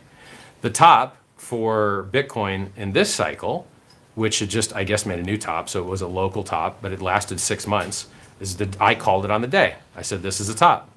So Bitcoin went from $65,000 down to $30,000. I think it might even went 29.5, 28, something like that, depending on what exchange you're on. And so it dropped 55% from that day. And how did I know it was that day? Because it fell out of the parabola and everyone had their eyes on a single day. It was the easiest call ever. But it didn't go down the 85 like it normally did. It only went down 55 and now it went up again. But because it went up again, I don't know if it could do a double top. It could just be a temporary higher high and it could go make a new low and make everyone very sad. Because, I mean, it couldn't even make a new high on the day the ETF launched. That's a little funky. If you have an ETF launch, what we've been waiting for in Bitcoin for 10 years, we've been waiting for an ETF, like, please bring that legacy money here, and you finally get one, you can't even make an all-time high on that day, you're just shy of it, a little weird. Like, it feels limp to me, you know? It's not a strong price move, it's not impulsive, and impulsive, strong price move is what I would want to see with the best news I think you could get for Bitcoin. Like, that's it. Like, what is the other good news that you would hope for? That was the dream. That was the best news you could ever possibly get for Bitcoin was ETF. And they got it. And the price, tiny, maybe little itsy bitsy, made a little bit of a newer high. It seems weak to me. So I would be very fearful on ramping to Bitcoin still. You know, I'd feel, even if Bitcoin drops 85% like it used to, and it does its fractal like it used to, and you feel more confident what it's going to do, who cares? Ethereum outperforms at 3 to 1 anyway. Hex outperformed at 400 to 1, or no, 1400 to 1 anyway. So even, you know, I'm in this habit of understanding the Bitcoin chart, which is just like for fun, for laughs, but I'm not trading it. I don't care, you know, it's just for laughs. Like there's so much money everywhere else that I don't really care what Bitcoin's doing, you know? It's just as useful as it is getting the hashtag. It's useful as getting notoriety for it. It's just like Peter Schiff. Peter Schiff probably doesn't care about Bitcoin at all. But he wants people to see a stupid name so he can sell them a stupid investment product. And so he just talks about it. And it's sad that he keeps getting airtime. Like, you've been wrong for 10 years. Be quiet. No more airtime for you. Let's bring a new wrong guy. That wrong guy's beat up. So to answer your question, I think that you on-ramp tons of people when the price is higher. Like, just by the way, if you look at my follower count, if you go to socialblade.com and you see when I got all my followers and Roger Ver got all his followers, back then, the majority of all our followers came in the last 2 months of 2017 when the price was going up vertically. So we on-ramp most of our users socially, and a lot of people bought in at those times. So by number of new users, I think you on-ramp new users when the price is higher, and then that causes dips and shakes people out. People that buy the top and sell the bottom end up giving their money to people that bought the bottom and sold the top. But if you have a longer time preference, you make money. No one that's ever held Bitcoin for more than 3 years has ever lost money. Never. And no one that's ever held HEX for more than a year, or even 6 months, I think, has ever lost money, ever, no matter what you did. It's never been down for 6 months. Like, I think we maybe had like a 184-day period where it didn't make a new all-time high, maybe. And that's it. I would have one more question. Go ahead. Please do. Let's do photos after the question. Sure. And yeah. of course, this another lady is also waiting to ask. Please, let's get the lady. Yeah, and then we'll get back to the hat. I didn't say that, Richard, but, you know, this color. Well, yeah, she's been there for a while. I would like to ask about the T-shares. Sure. Can you explain about that? Oh, God. She asked a hard one. Yeah, sure. Get as ready as possible. So so T-shares is actually super easy to understand. You have a company. The company has owners, okay? How do they divide up ownership? Shares. What's a share? It's like a dollar is made of 100 pennies. So what's a dollar? It's 100 shares in pennies of a dollar. This is a way to divide stuff up. That's it. If you own more shares, you get a larger portion of the pie. If you own less shares, you get a smaller portion of the pie. Just like company stock. So in HEX, the revenue to the staker class comes in 3 forms. Inflation, which is the vast majority of the revenue. So the entire currency can inflate at a maximum of 3.69%. And the only people that get that are the stakers. So if there was 100 billion HEX, I think there's like 660 billion. But for math, let's just say there's 100 billion HEX. And you were the only staker, it was just you. You could mint yourself 3.69% of 100 billion, which would be 3.69 billion every year. You could do that. And you'd be the only staker, and you get it all. But you're not the only staker. Why? Because everybody wants a piece of that. And so everybody stakes. And when people stake, they make shares. And those shares just divide up that pie amongst them. So they're dividing up the 3.69% inflation of the whole thing and the penalty income from people emergency end staking and late end staking. And those are actually 2 small components. The vast majority of revenue is the inflation revenue. The revenue from the emergency end stakes, it's nice, it's a little taste, it's tasty, but it's maybe 5% as large as the revenue from the inflation. So yes, we do get outsized returns when people emergency end stake, and they enrich the staker class by doing that. But the majority of the revenue is the inflation. So now what happens if more people stake? It's not just you. So now you don't get your 3.7 billion a year in this virtual like 100 billion supply thing. Well, then you just divide it up by how many shares you have. Okay, well, how do you tell how many shares you get? Well, you lock your HEX. If you lock longer, you get more bonus shares. That's it. So if you start with more HEX, you get more shares than other people. Or if you lock longer, you get more bonus shares. And it just divides up the profit. And how it links with what they said that now that the price drops, so you mine more, even you don't even know it. Well, I think what they might be trying to say is that if people emergency end stake during a price dip, it destroys their shares and makes it so that you have a larger percentage of the shares that are left. And so you get paid extra HEX because their shares got destroyed and they paid an emergency end stake fee. And so it's a self-balancing system. If lots and lots of people stake, the APY comes down. But if everyone staked, probably the price comes up because it reduced the supply. Then if few people stake, the APY shoots up, and then it entices people to stake more. So it's an auto-balancing system. Yeah. So basically, like the answer to shares is, it's just how shares work in anything else. It's just how you divide up who's going to get the profit. Except we have a time bonus for longer pays better. That's it. And bigger pays better a little bit. Bigger pays better is a much smaller number. You can get to 3x the shares with longer pays better. But with bigger pays better, you can only get up to 10% more shares. So, 200% bonus shares is a lot more than only 10% bonus shares. I hope that answers it. If you Google it, there's a blog called like hexicon.blog or hexicans.blog, something like that. It's got some good walkthroughs on how T-shares work. Yeah. Awesome. Go ahead. Yeah. Yeah. First of all, awesome to meet you. My pleasure. I was curious about your more philosophical view. Sure.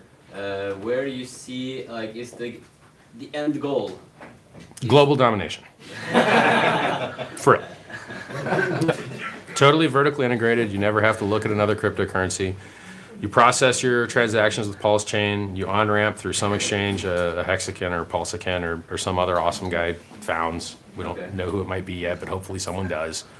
And then, HEX is your store of value. And then you restake and peel off what you want to be rich.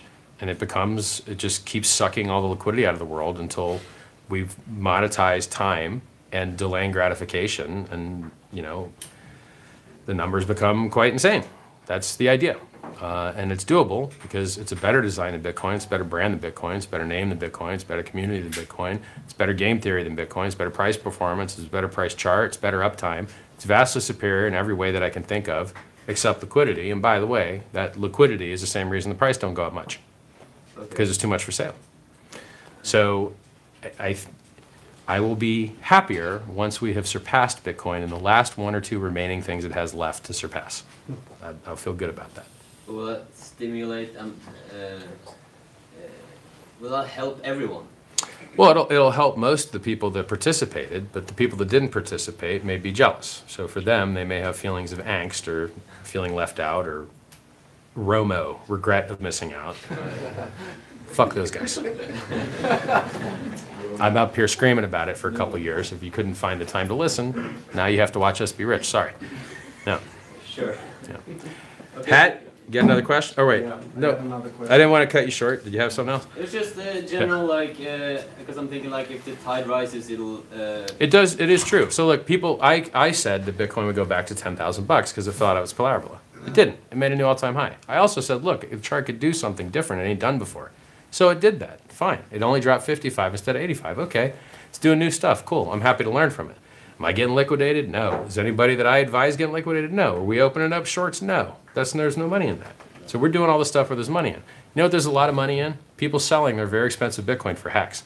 The more valuable Ethereum is, the more valuable Bitcoin is, the more money HEX gets because those are the guys that we're on-ramping. They sell those bags to buy this. So I love to see the Ethereum price higher. I love to see the Bitcoin price higher because it makes HEX price do better. When they sell their Bitcoin and Ethereum to buy HEX, it's better when they get a lot more dollars because it makes the HEX price move up more. So it's funny. I try and tell people what the chart has done and why it may be likely to do it. I called the top on the day. That top call was profitable for 6 whole months. You could have closed your position in profit. Not that I would ever advise you to be short, but if you were dumb and did it anyway, you're in profit for 6 months from the day. No drawdown whatsoever. That's perfect. That's beautiful. You can't ask for better performance than that. Like, that's legendary, right? And it's like, so I think we're very lucky that Bitcoin and Ethereum are, well, Ethereum hasn't made a new high yet. It went up to, I think, 4,000 today, where its previous high was 4,400. Bitcoin did make a new high, I think, at 66, where its previous high of 188 days ago was 65. Yeah.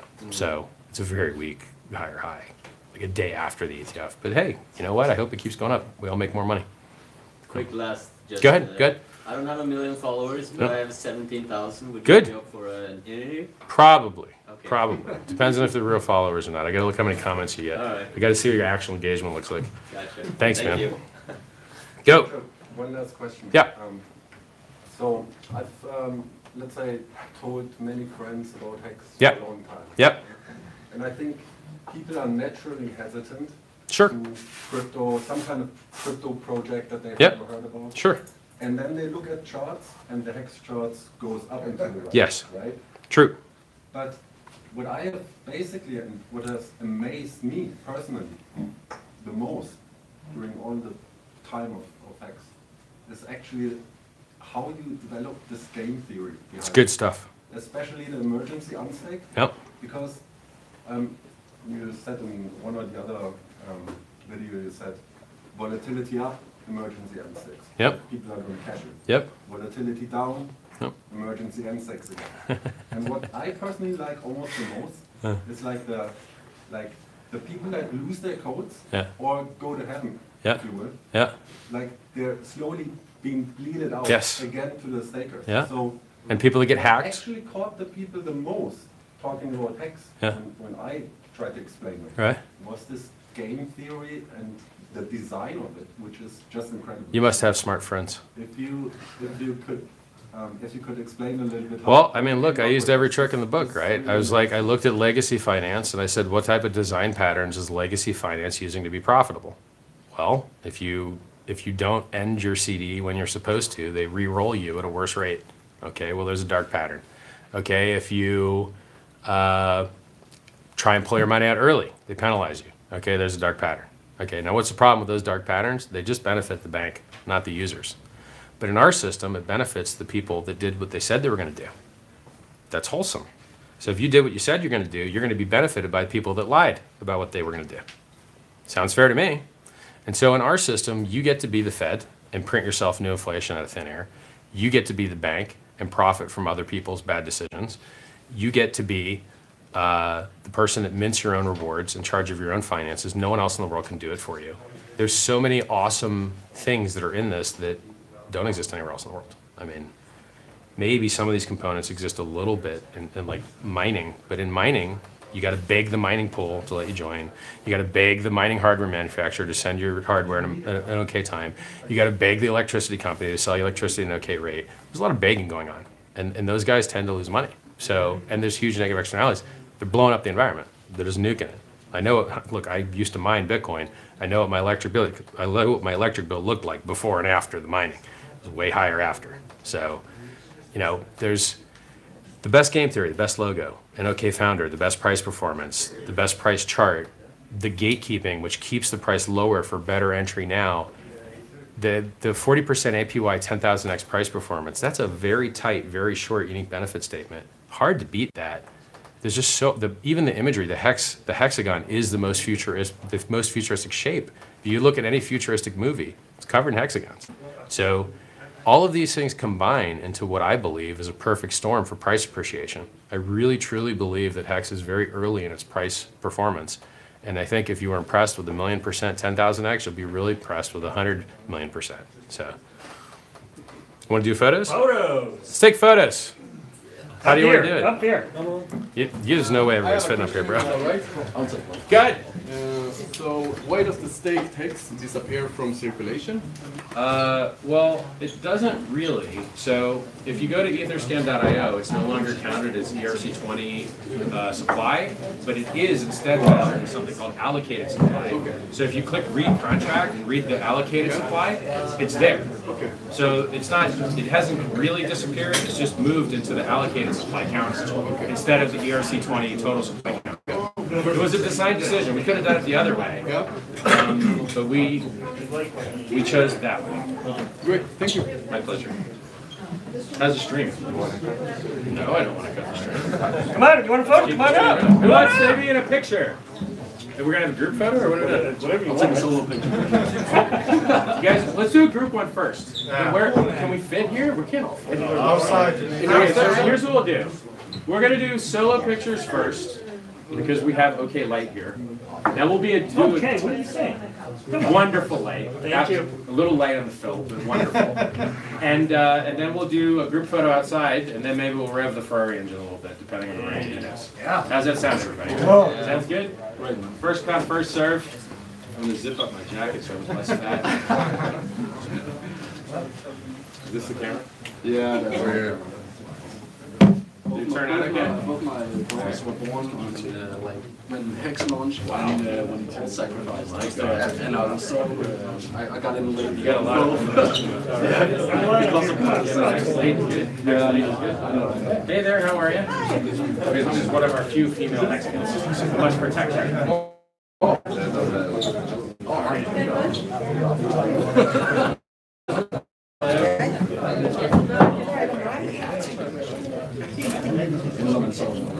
This is good. Do I have to get this later? Come on in. Hey, how are you?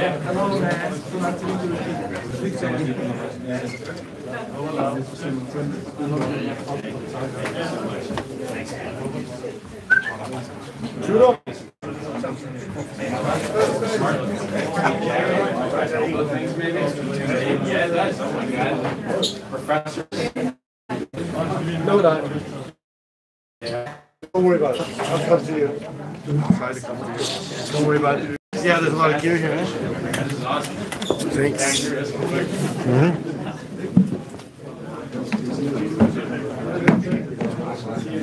I'll see you there. We'll do the group photo. It's always fun guessing.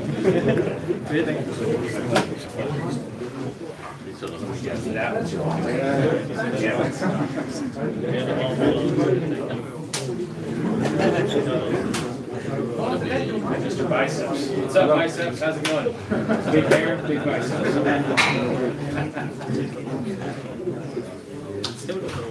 Good stuff. Keep coming. Who's next? Hey there. What is it? You? This one?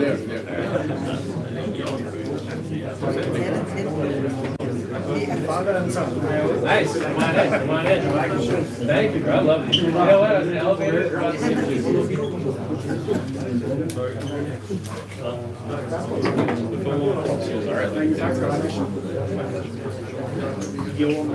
Keep coming. What's up? Gucci inspired shirt, man? Yeah.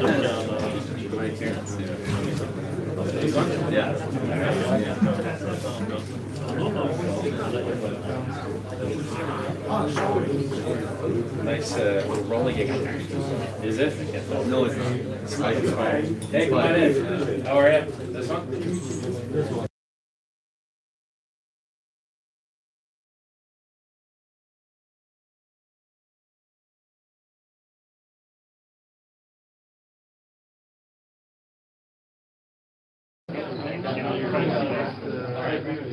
Hot mic in the bathroom. Slightly better than the table. Come on. This one?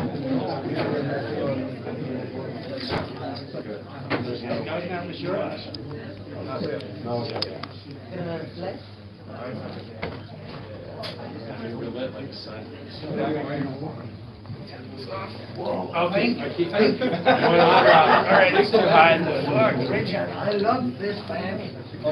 It's so high. Oh my God.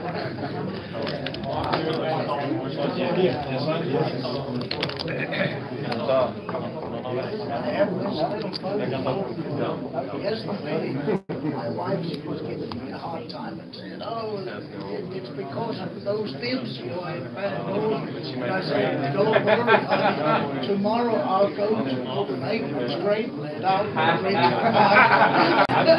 to understand.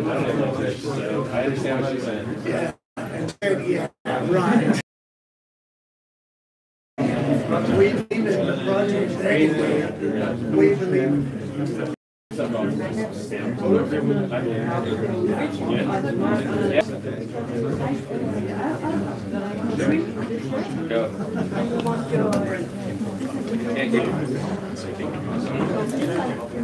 The bread that's supposed to No, actually.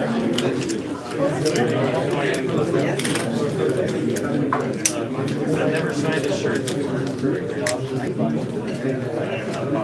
No, I'm glad you guys did now.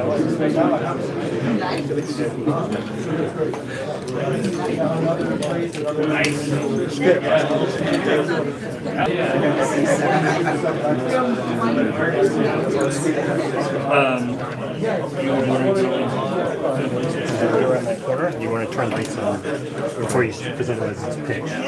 Yeah, copy that. But somebody in the stream asked, why are cameramen always so dusty? They're working so hard. Yeah, so if you go around that corner, you'll see it where you were setting up. Right, but dude, we don't care about the house lights.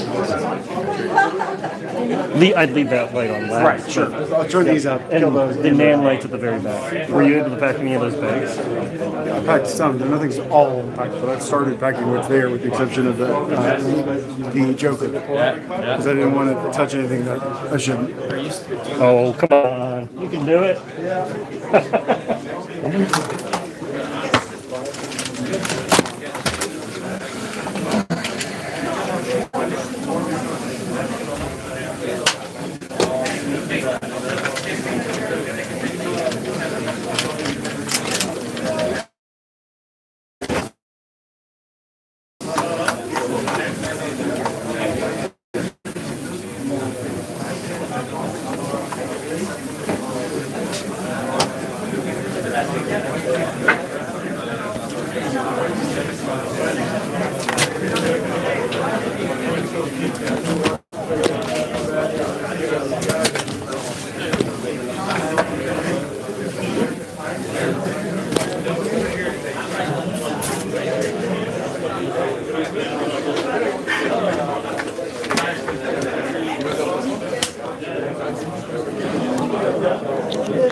Thank you so much.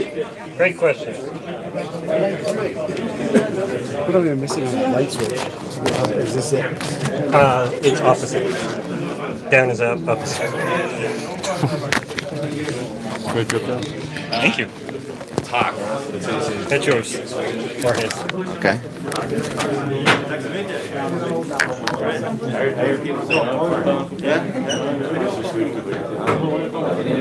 Ben, where do you want it? Yeah, that's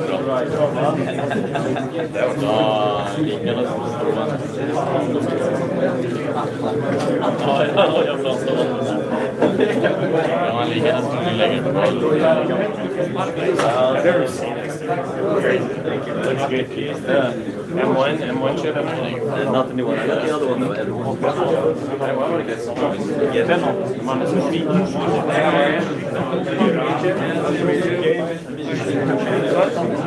one?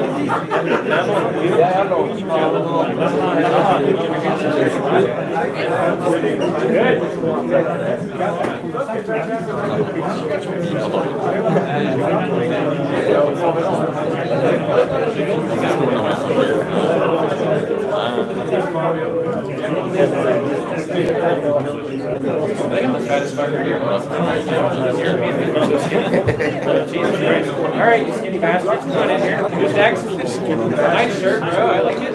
Come on in.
Yeah, one day I will. I will do it. You deserve it. He does. Hey guys, these windows open if you want to let air in. Up and to the right, nice shirt, man. Nice. No shit. Send me a link. Shirt. I like PP.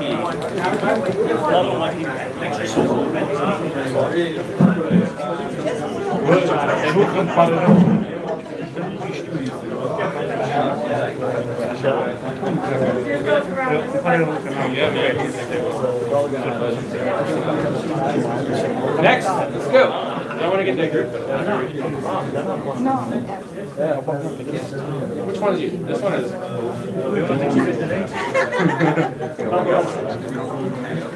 HEX? What is your, what's the group you have? 70,000 followers.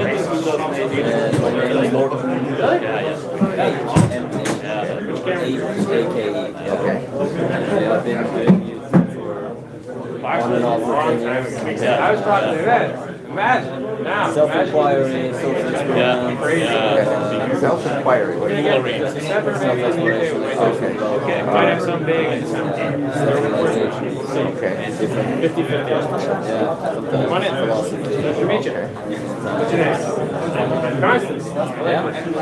Do you follow Stefan Moy? Who? Stefan Moy.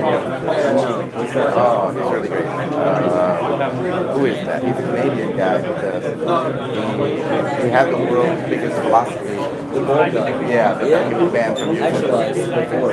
Is that no, Free Domain Radio. Free Domain, or Free Domain, yeah, Free Domain Radio. Is that the I don't know, no. Yeah, nothing to do with crypto necessarily, although he does promote Bitcoin. I mean, he has people on who are experts. Thank you. Congratulations. But anyway, he's making. All right, who's next? Yeah. Keep him coming. Yeah. Hey, how are you? Anyway, he followed, but they banned him from YouTube. Sorry. But he's on BitChute and other. Yeah, they banned everybody. They banned everybody. It's not proper things. Yeah. All right. You look like. Yeah. Yeah, he had, I don't know how many million, 10 million, I don't know, followers, crazy number. It was awful. So what's your role? I'm a friend of Richard. Yeah. You're traveling with it. Yeah. So people join the various parts. I just go through. Your life. Yeah. You really help. Hey, can we just?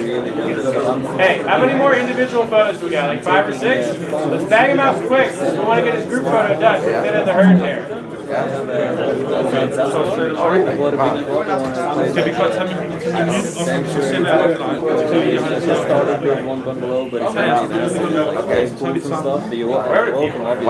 that sounds interesting. Yeah, and then you fill them up with wallets and you just give them HEX. And well, PulseCoin and you know, I read this guy named this guy wrote a book called Utopia for Realists. His name is, you know him, is a Dutch. He did a TED talk about just give money to people, just give I want the ball everyone. Come on in here. Oh shit, I got a hat. Yeah, I got the hat. They can't get like the ball rolling because they're not creating because they haven't got that initial $500 to double and finally barrel and plant seeds. So we're going to say, and I was going to say to the local newspaper and they get an article about me because their phones, now you're using phones, so you give up the wallets. And the gains obviously are coming, my friend. You know, lots of. So yeah, point being is you really. Yeah, they kind of Rich, we're just all hanging around. We're almost done. Come on, keep coming. So that's why I wanted to do an interview. Hi, dude. Or also see if I can get some tips on what you would do. No, I should do this way.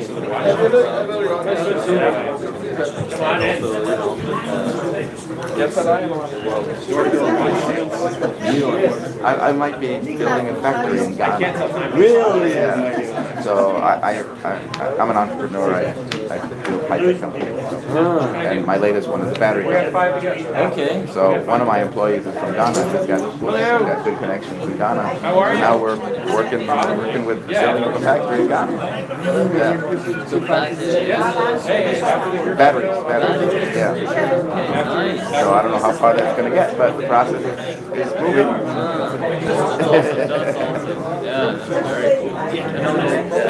Do this side. Ghana is West Coast, right? West Africa, right? Yeah. So you remember the artist Akon? No. Okay, so he was a big pop artist 10 years ago. He started building solar grids in local communities, give electricity to West Africa. Okay. Yeah. Anybody else? What's that? You need the batteries too. Yeah, exactly. Put me in contact with him. We can supply the batteries from Ghana. Yeah.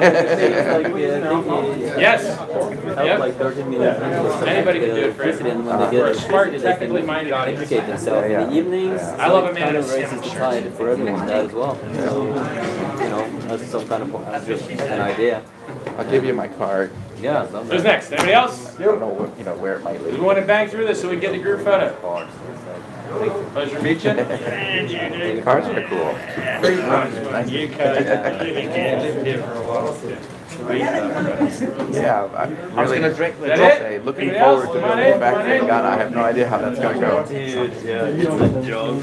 What, like business in Africa? Yeah, I don't know how. You gotta be patient. But we got one guy is an employee, and through him, he's got a friend who's somehow connected to the Ghanaian government, and so things are. Yeah, let's see. It's probably easier than starting from. Yeah, we're not starting from there. I wouldn't even think of starting from there. That's good, man. That's good. Can I read what photos? We're gonna. Okay, good. Sorry for the delay. Everyone is getting an individual picture of me.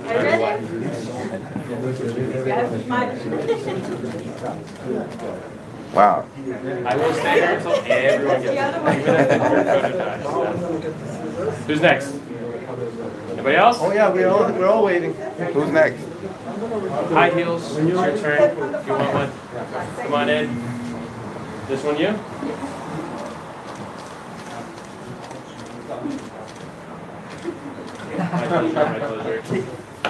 So my job here was watch that the camera didn't overheat, and if it did, the switch camera. Got a tall young one here. There you go. Is that the 7 or? I don't know. Can make new hex kits. Whatever the most expensive one. Yeah. This is Jacob. Turned out good though, didn't it? Okay, yeah. The angle's terrible, but you know they needed it low for their filming. Yeah. And it did overheat, and I did have to switch it. Okay.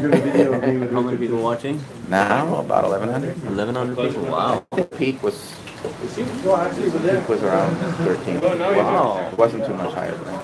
That's my son. Congratulations. I appreciate that. Great, I'm good. I'm extremely proud. Well done. I like that mic. I got the same mic.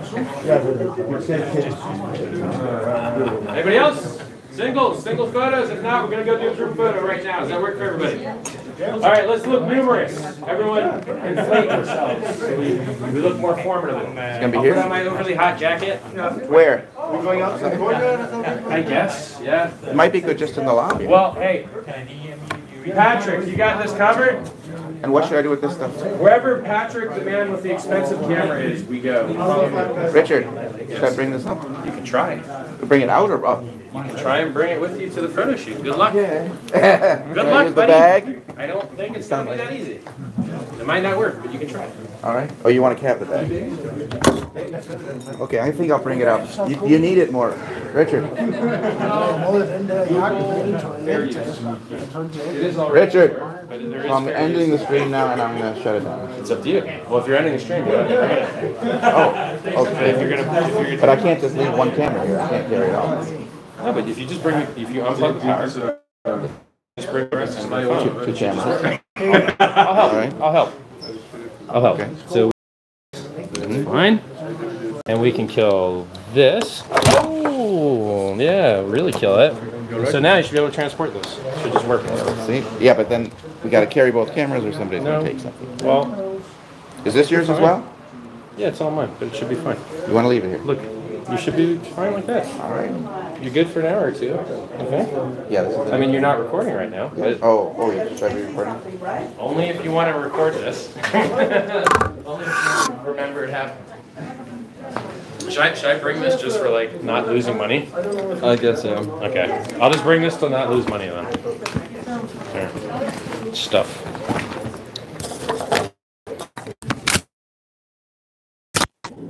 Alright. There's minimal money left. Sure. Patrick, where do we go? Here? This gentleman's in charge. Alright. Way to spread it out. I want to be in the middle. I know I'm not that short, but I want to be in the middle.